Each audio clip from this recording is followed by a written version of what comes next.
Thank you, Father George, and thank you, St. Nicholas, for having me. It's such a pleasure to see so many people on a Friday night service. I absolutely love it. It's amazing.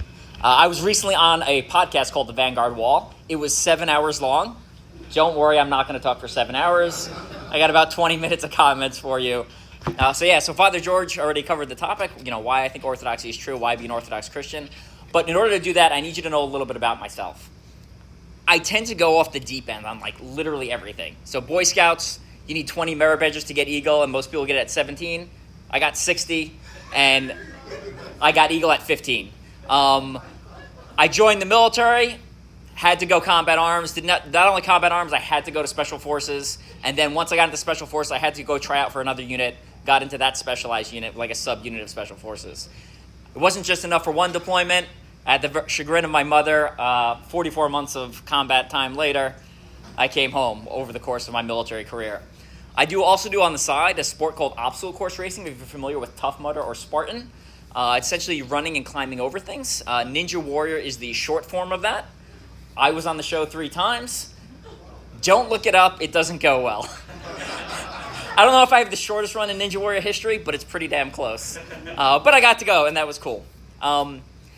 In my obstacle course racing career, by the time I retired, which was past June, I had over 100 podiums, which is like a questionable amount of my time and energy. And I specialize in ultra endurance, so races that are 8, 12, and 24 hours long. That's where I get really good. And when those weren't long enough, I decided that I need to do longer events for charity. So I did 24-hour treadmill runs, 8 days of marathons with obstacles in the winter, 48-hour multi-laps, stuff where you're this was a really bad idea. And it was, but I raised a bunch of money, and it was kind of cool. So some of my friends would call me obsessed, but we would say, anything worth doing is worth overdoing. And when it came to my faith, at some point, probably around the birth of my daughter, I had to be I need to make sure I'm raising my daughter in the right place. I need to make sure this is true. So I started researching Christianity, trying to figure out, is Christianity true?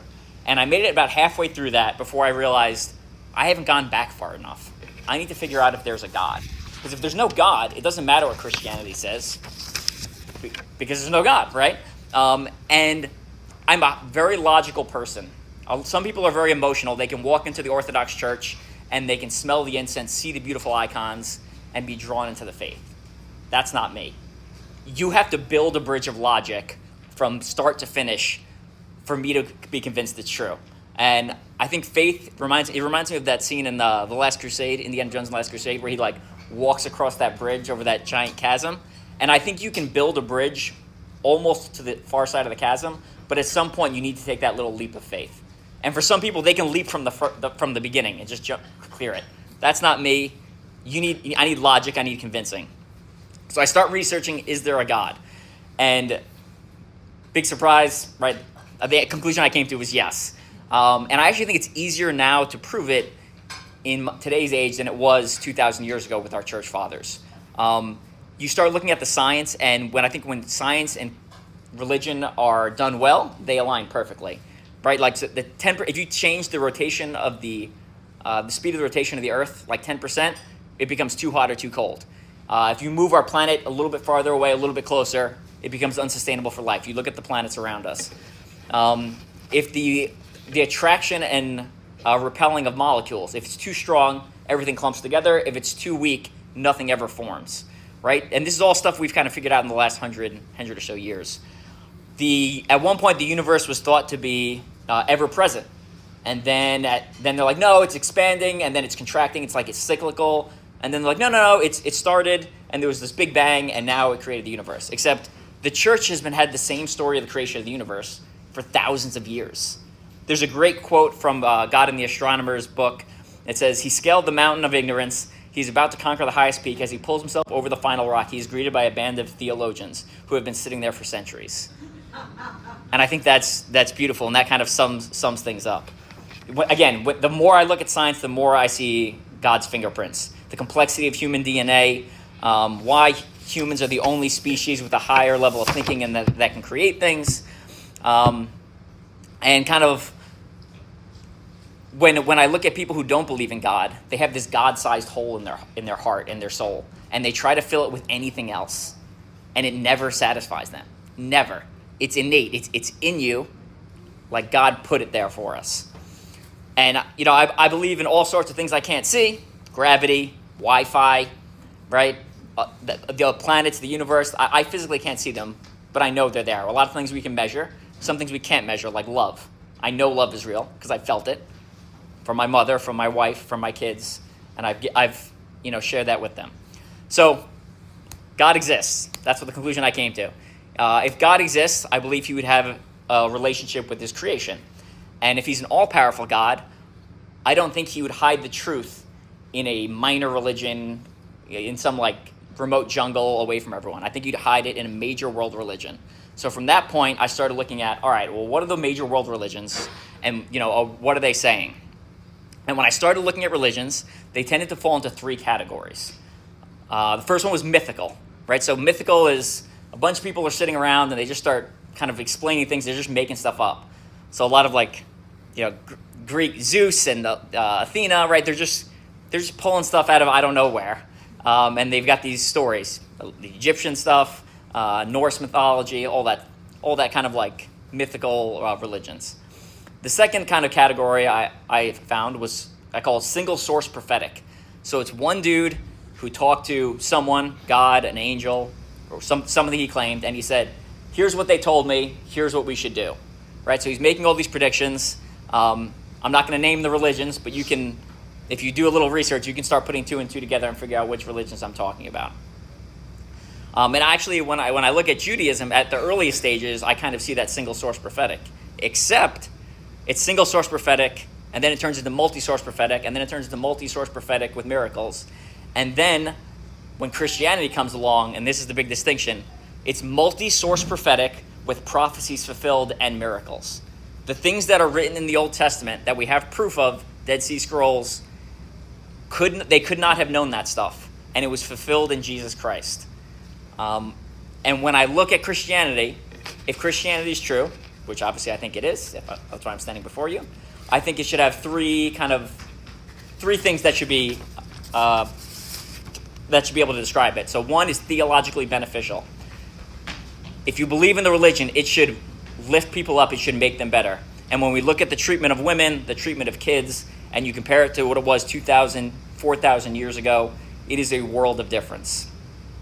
I have traveled all over the world for the military, and I can tell you the things we think are universal human rights are not universal to the world. That's not the way the world thinks. I used to argue with my interpreter in Iraq about human rights. I'm not going to use the phrase he used, but he's like, these human rights, they're BS. And I was like, what do you mean human rights are BS?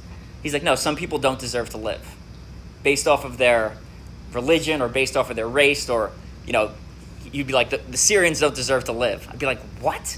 I used to argue with him. And this is a guy who spent time around Americans. In Iraq, I went into a house. We did a raid. In the back shed, there was a young man chained to the wall. He was mentally handicapped. And I went to my interpreter and I was like, we're taking his dad to jail. And my interpreter's like, why? He didn't even understand why I was upset. He's like, no, he's stupid. I was like, he's not stupid, he's mentally handicapped, and he's chained to the wall, and I'm upset, and I'm taking his dad to jail. And he's like, he's just going to get out tomorrow. I was like, I don't care. It's going to make me sleep better tonight. So that's what I did. I took his dad to jail. He got out the next day. And that story is not unique to Evan. My roommate has the same story.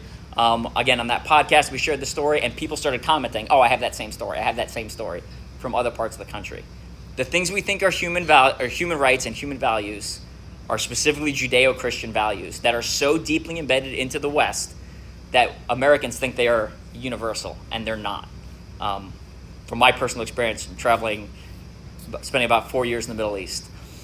So theologically beneficial. It should be timeless. So the message should always be the same. The Bible was written 2,000 years ago, the New Testament part. The Old Testament's even older. 2,000 years ago, and it does not need updating, which is literally insane. Our current politicians can't make it through an election cycle without saying something that contradicts them from the previous election cycle, right? And someone wrote a book 2,000 years ago that's still true and still applicable, almost like it's divinely inspired. So theological, beneficial, timeless, and the last one's transformative. So it should change people. On a micro level, it changes people. People who believe in Christian faith, they are transformed. But I think most religions would say that about their own faith. But on the macro level, it should change things. And the craziest thing is about Jesus Christ literally reset time. Even atheists mark time by the birth of Jesus Christ. Some carpenter in Nazareth literally reset time. That's insane. Pharaohs couldn't do it. Roman emperors couldn't do it. Right? All these kings and queens couldn't do it. And a carpenter from Nazareth literally resets time. And that's how everyone marks time off of. As I started looking at other religions, I saw, especially in the later ones, I saw them try to copy Christianity, try to copy that by building upon previous faith, resetting time, or trying to create a holy book. But they're copycats, and they're using the Christian model for success. And when you look at other world religions, they all say good things about Jesus. No religion is willing to say bad things about Jesus. They'll say, oh, well, he's not God incarnate, but they won't say negative things. They'll be like, well, he's a holy man. He's a good person. And I think that says something, because even the people who are creating these other religions understand that there's something special about Jesus. And I think deep down inside they know that he's the God incarnate, and they're not willing to say negative things about them in their faith. And when you look at what Jesus said, he said, I am the way and the truth and the life. No one comes to the Father except through me. So all these other religions are telling you to look towards Jesus, and when you look towards Jesus, he's telling you the answer. You have to go through him. Then I looked at, well, if I created a world religion, what would it look like? It would have earthly pleasures. It would promise power. I might have like a mandatory pilgrimage to a center of commerce to help kind of prop up my religion. As a leader, I would make it beneficial to benefit me. Make some really harsh rules like join or we'll kill you, or if you convert away from the faith, we'll kill you. Right? Those are marks of a man-made religion, in my opinion. Meanwhile, when you look at Christianity, if I was going to make up a religion, Christianity would be the worst religion I would make up, because I can't imagine being in the first 3 centuries of Christianity and trying to recruit people. Be like, hey, would you like to join this new religion? So our leader was Jesus Christ, and they'd be like, oh, what happened to him? Oh, well, he was nailed to a cross. You're like, well, that sounds terrible. Oh, no, but he came back a couple of days later. And they're like, oh, cool. Do I get to come back if I get nailed to a cross? And you're like, no, that doesn't happen. What about the apostles?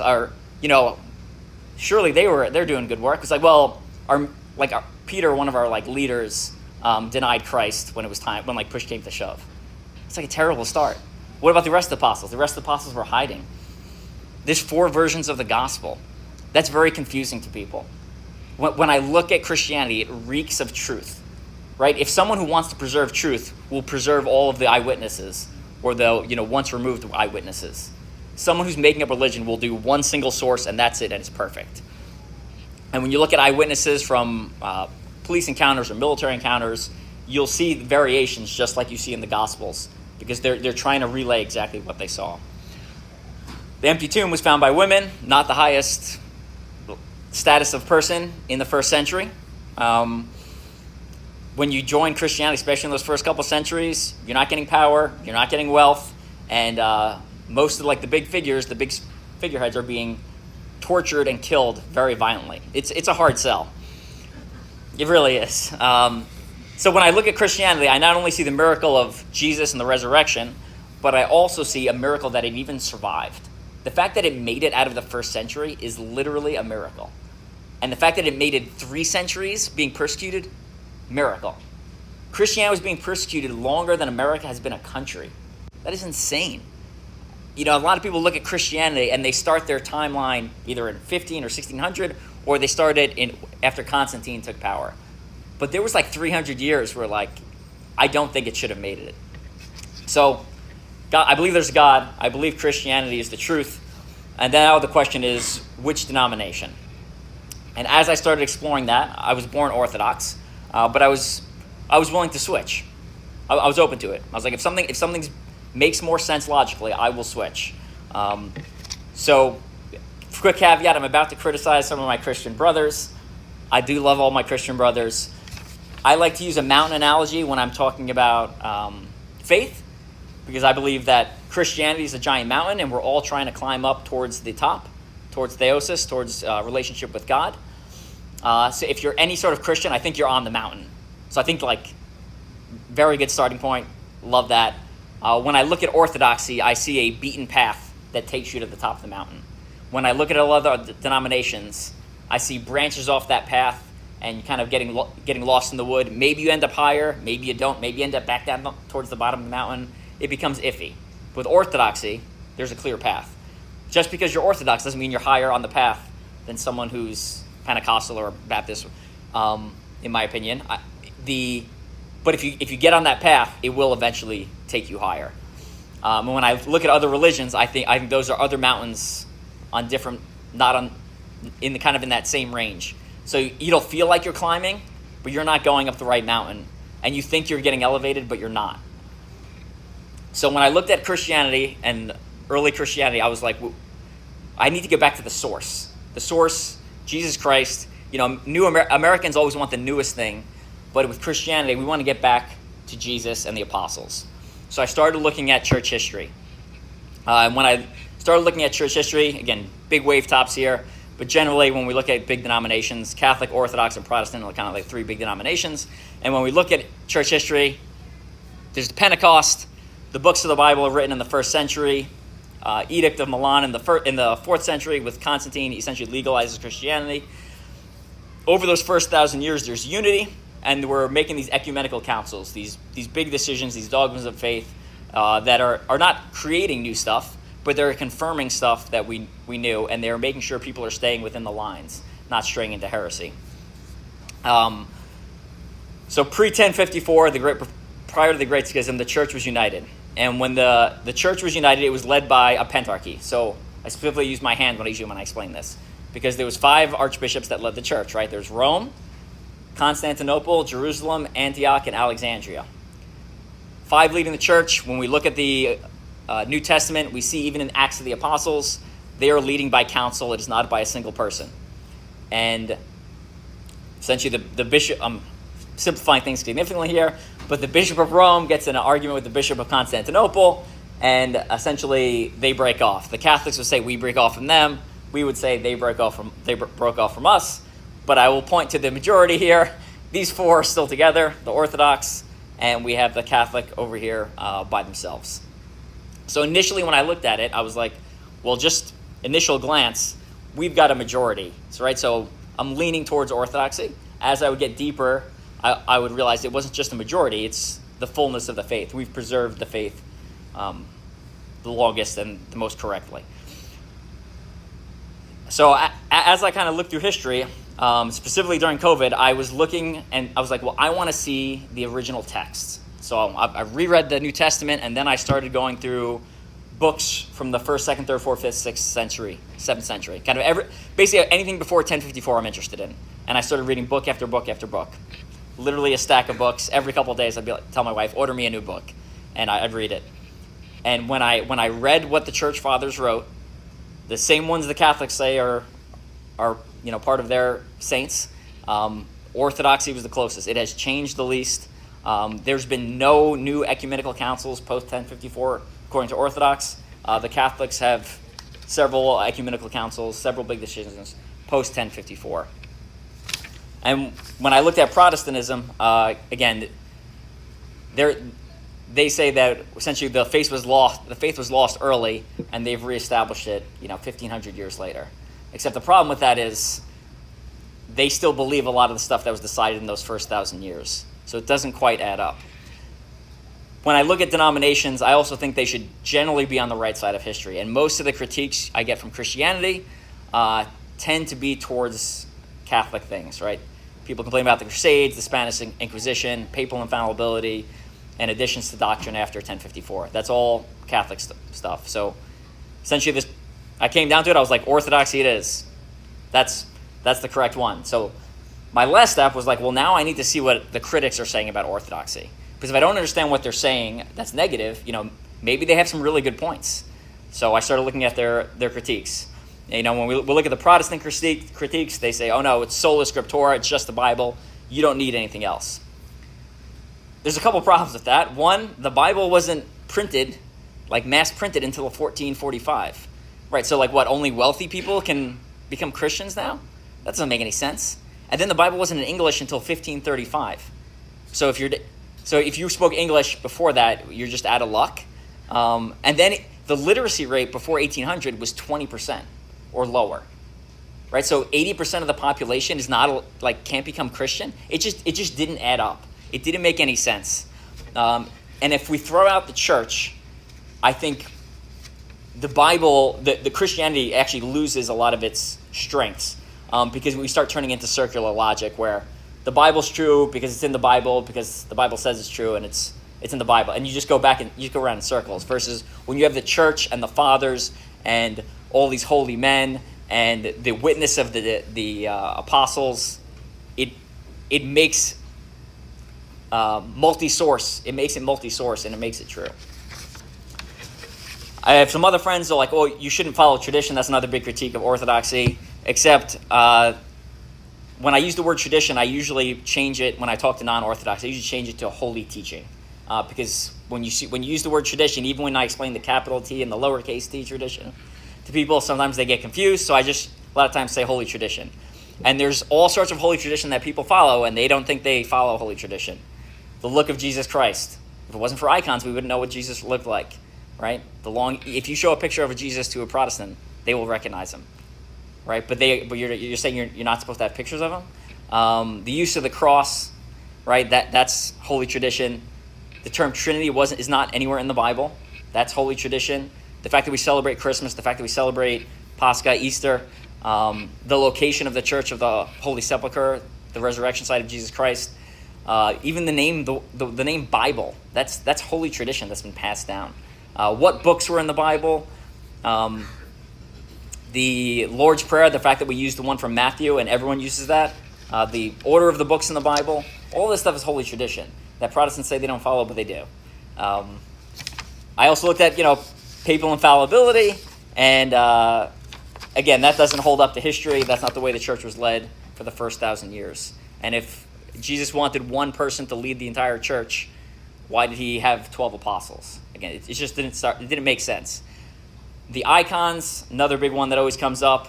But when I look at my military brothers, they're willing to salute the flag, but you're not willing to venerate an icon. Icons are important not only because it teaches us about the faith. Again, if the literacy rate is below 20%, how are you going to teach people about the faith? You need some sort of visual teaching aid. It also keeps us in check, right? Now I know what Jesus looks like as opposed to picturing him looking like Arnold Schwarzenegger with a mohawk and like a goatee, right? Right? It keeps us in bounds. And then lastly, for me, it provides examples to live up to it. I'm a soldier originally, I would say. When I walk into church and see St. George and St. Demetrius, I'm like, oh, I can, maybe I obviously can't reach the level of Jesus, right? He's a little too good. But maybe I can reach the level of St. Demetrius. Maybe I can reach the level of St. George. It's someone I can identify with and kind of reach out to. And then it shows humility. Every time I walk into church, I kiss icons, right? I'm not worshiping the piece of wood. I'm venerating what it represents. And with all of my success in the military and obstacle course racing, I might think I'm a tough guy or a big shot, right? And every day I walk in the church and I kiss the feet of, Saint Mary of Egypt or whoever, right? Someone who's a prostitute, right? Completely, puts me back down on my level, realizing that there's people much more holier than me. Bottom line, a lot of the problems I saw when I kind of looked crept in post 1054. And when I look at Protestants, they tend to throw the baby out with the bathwater. And when I look at the controversy between Catholic and Protestant, Catholics are usually on one side, and to counter, the Protestants say something else, and Orthodoxy is usually in the middle. And if my life experience has taught me anything, the answer is usually in the middle. It's usually not pushing to one extreme or the other. So modern denominations, I think they stand on a tower of history. Essentially, they climb a skyscraper, which is made of the apostolic church and the bodies of martyrs, and they build their shack on top of the skyscraper, and they claim, look how high I've climbed. But they ignore the history of the church. And it's really important we keep that history because it made us who we are. So in conclusion, when I looked at history, I basically figured out unbelief isn't a lack of information or intelligence. It's a lack of obedience is what it comes down to. I think people who research deep enough will find orthodoxy, which is a blessing for us because people will come to the church. But it's also a curse sometimes because I feel like we don't feel like we have to tell people about it. Because it's like, oh, you just do enough research, you'll find your way here. But we need to go out and we need to make sure people know about orthodoxy. I grew up in my last couple of assignments were in the Midwest. I would tell people I'm Orthodox. They would say, oh, you're Jewish. And I would say, no, I'm an Orthodox Christian. And they'd say, what's that? And I was like, let's sit down and talk about church history. And I'd be like, starting at Pentecost. And I'd give like an abbreviated version of what I just said. So that brings me today. Just like with obstacle course racing and military, I go all in. And I'm going all in on faith as well. I'm not saying you men in the crowd should drop everything you're doing and go to seminary, but I'm also not saying you should not do that. If you believe in Christianity and orthodoxy is true, I think your life should reflect that. God is love, and we should radiate that love. I like to use the example of bringing metal near fire. If God is the fire and we're metal, when we come close to him, we start glowing like that fire. And when we go back out to the world, we radiate that heat to the rest of the world. You should live your life in a way where someone looks at you and they say that you're a Christian, but not by the bumper sticker on your car or the fact that you're always busy on Sunday, but how you treat others. As Christ said, love your God with all your heart and love your neighbor as yourself. And I think with the start of Lent, there's no better time to start than now.